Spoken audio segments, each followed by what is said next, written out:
বাঙালি মুসলমানের মন আহমেদ ছফা মানিক বন্দ্যোপাধ্যায়ের একটি চরিত্র। বাংলার সাহিত্যে পদ্মা নদীর মাঝি উপন্যাসটির কোনো জুড়ি নেই। এই উপন্যাসের একটি চরিত্রে মানিকবাবু যে সুগভীর ইতিহাসবোধ, জীবন অভিপ্সা এবং মনীষার পরিচয় দিয়েছেন, বোধ করি চরিত্র সৃজন কুশলতায় তার কোনো জুড়ি নেই। পদ্মা নদীর মাঝি উপন্যাসটির কথা উঠলেই কুবের, মালা, কপিলা, রাসু, গণেশ ইত্যাকার মানুষদের মুখগুলো আপনা আপনি চোখের সামনে ভেসে ওঠে। মানিকবাবু তেমন শিল্পী, যা স্পর্শ করেছেন, জীবন্ত করে তুলেছেন, বিশেষ করে পদ্মা নদীর মাঝিতে ক্ষিপ্র টানে এক একটি চরিত্রকে ফুটিয়ে তুলেছেন। পদ্মা নদীর মাঝির প্রমত্তা পদ্মা থেকে শুরু করে প্রাকৃতিক তাণ্ডব, ঝড়, বন্যা, সমুদ্রের ভয়ঙ্কর বিস্তার, এমনকি যে আকর ঠাকুরের গ্রামের শ্যামাদাসের বাড়ির গম্ভীর পাঠাটি পর্যন্ত আশ্চর্য রকম জীবন্ত। যে নৈসর্গিক পটভূমিকায় জীবন সংগ্রামে কাতর মানুষগুলোকে তিনি স্থাপন করেছেন, সেই নিসর্গ যেমন ভীষণ সুন্দরে জীবন্ত, তেমনি জীবন্ত বিচিত্র আবেগের মানুষগুলো। কেউ বাড়তি নয়, কোনো ঘটনা বাহুল্য নয়, কোনো দৃশ্যপট অতিরিক্ত নয়। তাই উপন্যাসটির কথা উঠলেই সব কিছু মনে পড়ে যায়, এবং সব মিলিয়েই উপন্যাসটি, যার যতটুকু প্রাপ্য ঠিক ততটুকু আয়তনের মধ্যেই লাকসইভাবে বসে গেছে। কুবের, মালা, কপিলা, রাসু এইসব চরিত্রের ক্রমিক উন্মোচনের মধ্যে যে হৃদয় ভাবনার উৎসার হয়েছে, গভীর চিন্তাটি পর্যন্ত পরিবেশের সঙ্গে পূর্ণ সামঞ্জস্য রেখে যেভাবে উপস্থাপিত হয়েছে, সে উপস্থাপনার বাস্তবতা এবং শিল্প সৌকর্য নিয়ে সুদীর্ঘ আলোচনা করা সম্ভব। উপস্থিত মুহূর্তে আমরা তার হোসেন মিয়া চরিত্রটির প্রতি একটু অভিনিবেশ সহকারে তাকাবার চেষ্টা করি। বেবাক বাংলা সাহিত্যে এমন আশ্চর্য চরিত্র আর কোনো শিল্পী সৃষ্টি করেছেন কিনা সন্দেহ। শুধু অন্তর্দৃষ্টি, শুধু জীবনবোধ কিংবা লেখকসুলভ নির্লিপ্ততা, লেখার রাজনৈতিক সামাজিক দর্শন অথবা মানব চরিত্র সম্পর্কে জ্ঞান থাকলেই এই রকম একটা চরিত্র সৃষ্টি করা যায় না, আরও অধিক কিছুর প্রয়োজন। সমস্ত উপন্যাসে যদিও হোসেন মিয়ার উপস্থিতি অধিক নয়, তবু হোসেন মিয়াই উপন্যাসটির প্রাণ। কিন্তু তাই বলে হোসেন উপন্যাসটির নায়ক নয়।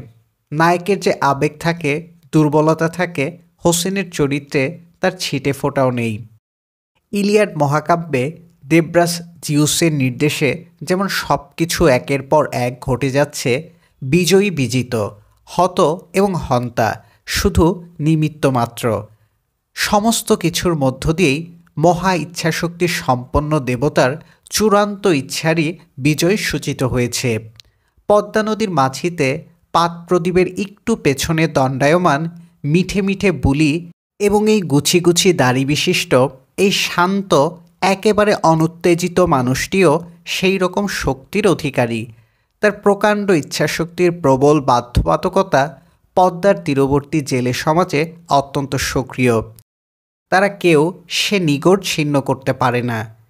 এই মহা সাপলিকের স্বপ্ন সফল করার জন্য আনন্দ বেদনায় স্পন্দিত প্রেম ভালোবাসা কল্লোলিত অন্তর নিয়েই স্বেচ্ছায় হোসেন মিয়ার কাছে তাদের আত্মসমর্পণ করতে হয়, অথবা তাদের বেঁচে থাকবার গভীর আকাঙ্ক্ষাই তাদেরকে বাধ্য করে হোসেন মিয়ার কাছে যেতে। পদ্মাপাড়ের এই এক টুকরো পৃথিবী, যেখানে জেলে সমাজের বসবাস, মায়া, মমতা, ঝগড়া বিবাদ এবং প্রাণধারণের সমূহ আরতি গভীর করুণ সুরে বেজে ওঠে, তা যখন কোনো কারণে দৃষ্টির সীমানা থেকে অবলুপ্ত হয়ে যায়, বিশাল পৃথিবীর অন্য কোনো স্থান, অন্য কোনো জনপদ তাদের দৃষ্টিতে নিবাসভূমি হিসেবে ভেসে ওঠে না। জঙ্গলা কীর্ণ, বাঘসিংহে ভরা, লোনা জলবেষ্টিত ঊষর অনুর্বর ময়নাদ্বীপের ছবি চোখে চোখে দৃশ্যমান হয়। সেখানে যাবার দুঃস্বপ্ন তাদের পেয়ে বসে এবং শেষ পর্যন্ত যেতেও হয়। হোসেন মিয়া এই ময়নাদ্বীপের রাজা এবং আবিষ্কারক দুইই। হোসেন মিয়ার পরিচয় এভাবে দিয়েছেন লেখক। তার বাড়ি ছিল নোয়াখালী অঞ্চলে।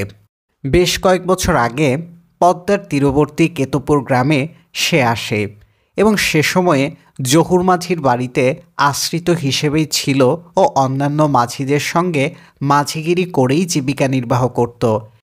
এ কয় বছরে সে বেজায় রকম ধনী হয়ে উঠেছে। এখন দাড়িতে মেহেদির রং লাগায়, ফিনফিনে আদ্যির পাঞ্জাবির শরীরে চড়ায়। মাত্র অল্প কিছুদিন আগেই ২ নম্বরের স্ত্রীকে বিয়ে করে এনেছে। ধনী হওয়া সত্ত্বেও সে জেলে পাড়ার লোকদের সঙ্গে আগের মতোই মেলামেশা করে।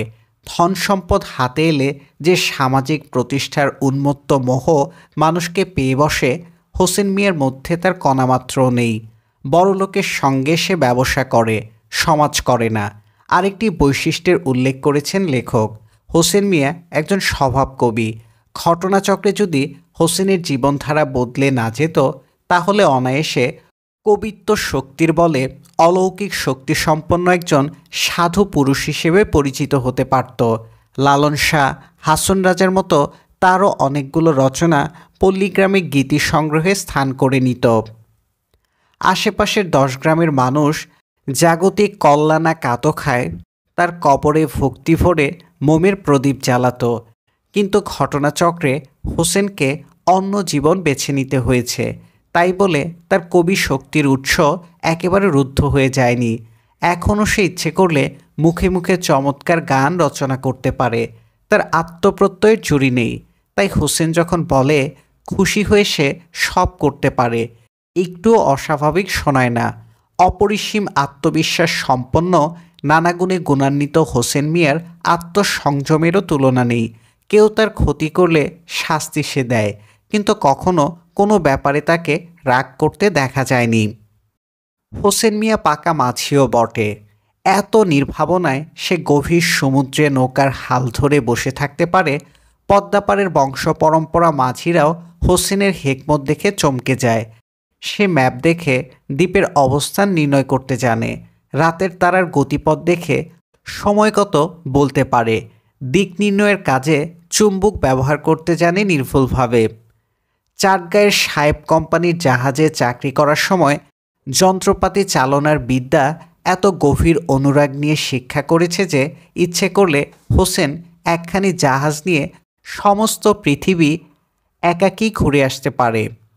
হোসেন মিয়ার বাড়ি নোয়াখালী। মাঝখানে অনেক বছর জাহাজে সে চাকরি করেছে এবং বর্তমানে পদ্মাপাড়ের কেতুপুর গ্রামের হিন্দু মুসলমান মাঝিদের সঙ্গেই তার সমাজ।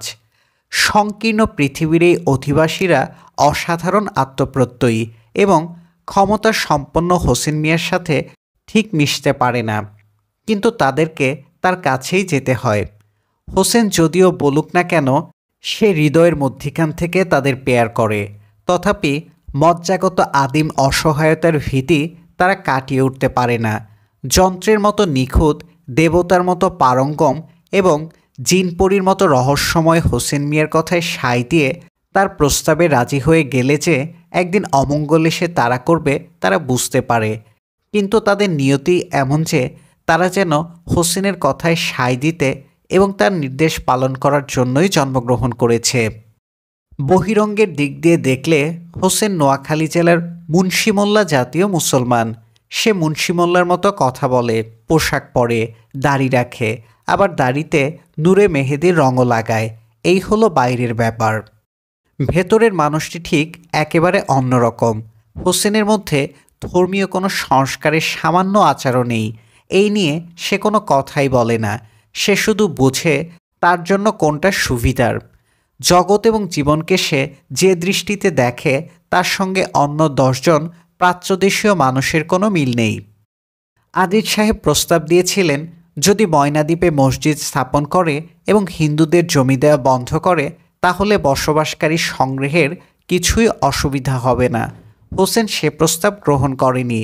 গ্রহণ না করার পেছনে কারণ হলো, মুসলমানদের জন্য যদি মসজিদ বানিয়ে দেয়, তাহলে হিন্দুদের জন্য মন্দির বানিয়ে দিতে হবে।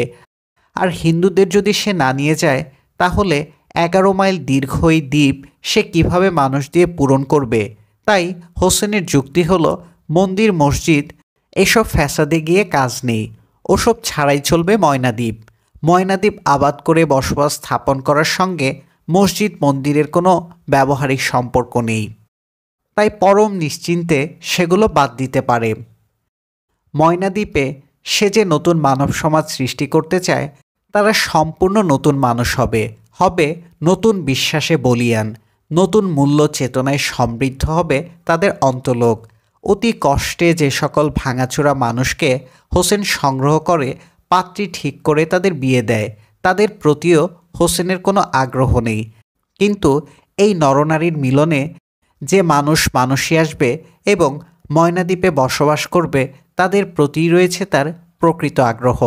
যেন হোসেন নিজের জ্ঞান বুদ্ধি দিয়ে সম্পূর্ণ নতুন মানব সভ্যতা সৃষ্টি করতে যাচ্ছে একাকী। এইরকম একটি প্রকাণ্ড ঘটনা যার প্রয়াসের মধ্য থেকে সম্ভাবিত হয়, তাকে বিধাতা পুরুষের মতো পারঙ্গম, দুর্জেয় এবং ইচ্ছাশক্তি সম্পন্ন হয়ে উঠতে হয়। স্বয়ং বিধাতা পুরুষও নাকি একজন কবি, এই বিশ্ব ব্রহ্মাণ্ড তার কবিতা। মানিকবাবুর হোসেন মিয়াও একজন ক্ষুদে বিধাতা পুরুষ। সীমিত পরিসরের মধ্যে তার অসাধ্য কোনো কিছুই নেই, এবং ময়নাদ্বীপ তার একটি কবিতা। একজন ভাবমুগ্ধ কবি যেমন সমস্ত প্রযত্ন প্রয়াস বিলিয়ে দিয়ে কবিতাটিকে সার্থক করে তুলতে চান, হোসেন মিয়াও স্বপ্নের শেষ বিন্দুটি দিয়ে ময়নাদ্বীপকে লোক কোলাহলে মুখরিত একটি কাব্যিক ভূখণ্ড হিসেবে নির্মাণ করতে চায়। যৌনাচারের মতো স্পর্শকাতর বিষয়েও হোসেনের মতামত রীতিমতো কৌতূহলের সঞ্চার করে। বৃদ্ধ বশিরের স্ত্রীর সঙ্গে যুবক এনায়েতের সম্পর্ক নিয়ে ময়নাদ্বীপের ক্ষুদ্র জনসমাজটির জনমত চঞ্চল হয়ে উঠলে লোক দেখানোর জন্য হোসেন এনায়েতকে 3 দিন অভুক্ত রাখার নির্দেশ দেয়। কিন্তু রাতে বশিরের স্ত্রীকে যখন এনায়েতের স্বহস্তে ভাত খাইয়ে দিতে দেখা যায়, সে খবর গোপন রাখার জন্য হোসেন অতিশয় সতর্কতা অবলম্বন করে। হোসেনের ওই একই যুক্তি, বৃদ্ধ বশিরের সন্তান উৎপাদনের ক্ষমতা নেই, অথচ তার স্ত্রীর সঙ্গে যুবক এনায়েতের সম্পর্ক নিয়ে দ্বীপবাসীদের মধ্যে কথা উঠলে তাদের সন্তুষ্ট করার জন্য শাস্তিরও ব্যবস্থা করে।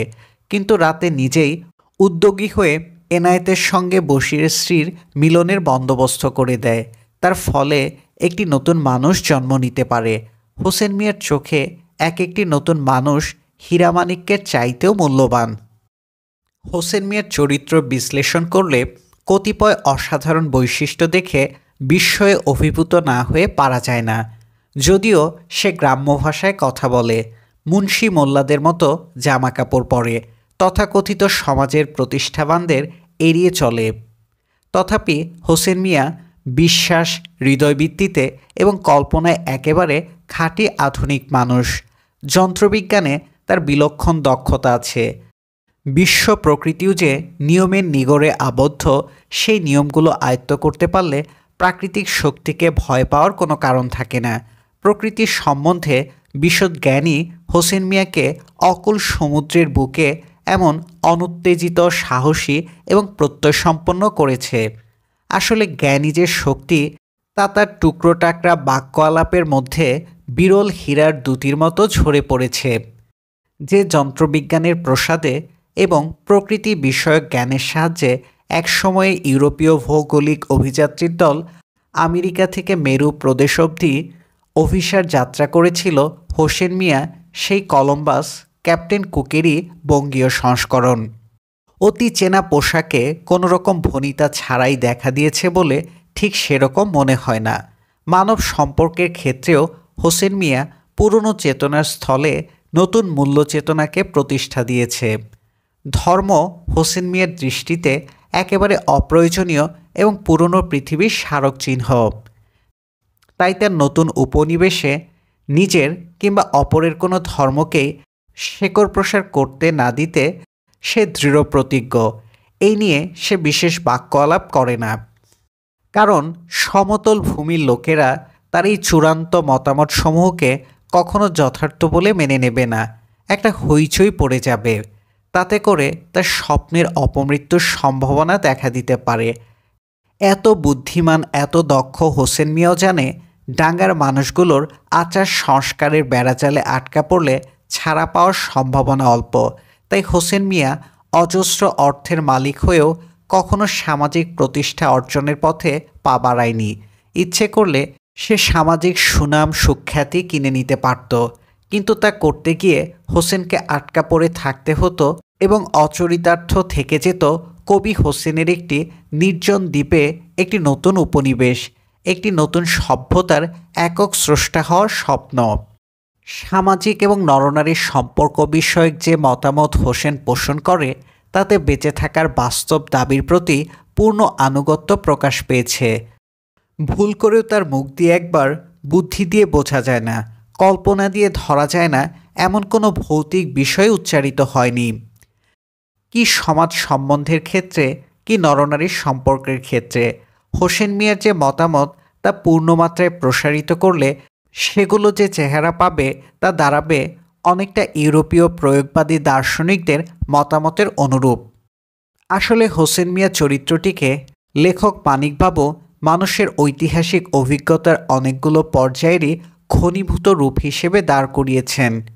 যন্ত্রবিজ্ঞানে মানুষের দীক্ষা, ভৌগোলিক আবিষ্কারের অভিযাত্রা এবং সামাজিক মানব সম্বন্ধের ক্ষেত্রে ব্যবহারিক প্রয়োজনের সর্বোচ্চ স্বীকৃতি, এই তিনটি বিষয় অত্যন্ত সন্তর্পণে অসাধারণ দক্ষতার সঙ্গে হোসেন মিয়ার চরিত্রে চড়িয়ে দিয়েছেন।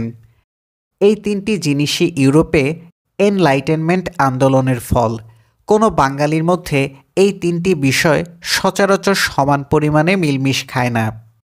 প্রায় ৩ শতাধিক বছরের অর্জিত ঐতিহাসিক অভিজ্ঞতা ভিন্ন একটি ভৌগোলিক ঐতিহাসিক প্রেক্ষাপটে প্রাণবান করে তোলা প্রায় অসম্ভব।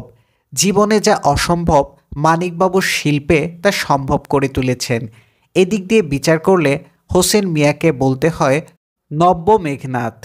একটিমাত্র চরিত্রের মধ্য দিয়ে মানবজাতির অগ্রসর অংশের চিন্তা চেতনা, জীবন অভিপ্সা দৃশ্যমান করে তোলার জন্য ভূগোল ইতিহাস কী পরিমাণ জ্ঞানের প্রয়োজন ছিল তা অবাক বিস্ময়ে কল্পনা করার বিষয়। যুগ যুগান্তরের সঞ্চিত অভিজ্ঞতার প্রতিভূ হিসেবে হোসেনকে উপস্থাপন করেছেন বলেই সমস্ত উপন্যাসে হোসেনের মনোবৃত্তিসমূহের কোনো বিকাশ নেই, রূপান্তর নেই, আগাগোড়া একরকম। রক্তমাংসের মানুষ হলেও কোনো মানবিক অনুভূতি তার মধ্যে নেই। আধুনিক বাংলা উপন্যাসের সমালোচকেরা হোসেন মিয়ার চরিত্রের যে একটা ঐতিহাসিক দূর বিস্মৃতি রয়েছে বলতে গেলে তার মর্ম অনুধাবন করতে বাধ্যই হয়েছেন। কাউকে এ ব্যাপারে কোনো ইঙ্গিত করতে দেখা যায়নি। যতটা চেনা পোশাকে দেখা দিক না কেন, হোসেন মিয়ার চরিত্রের কোনো বাস্তবতা নেই। এর সম্পূর্ণভাবেই লেখকের মায়া সৃষ্টি। এই হোসেনকে জামাকাপড় পাল্টে ভিন্ন পরিবেশে অনায়াসে সায়েন্স ফিকশনের নায়ক করে দেয়া খুবই সহজ। পদ্মা নদীর মাঝি উপন্যাসে জীবন্ত নরনারী এবং সজীব প্রাণবান প্রাকৃতিক দৃশ্যের অন্তরালে অবস্থাটুকু ঢাকা পড়েছে। সর্বোপরি মানিকবাবুর অসাধারণ শিল্পী প্রতিভা হোসেন মিয়াকে একান্ত বাস্তবানুগভাবে খাপ খাইয়ে নিয়েছে।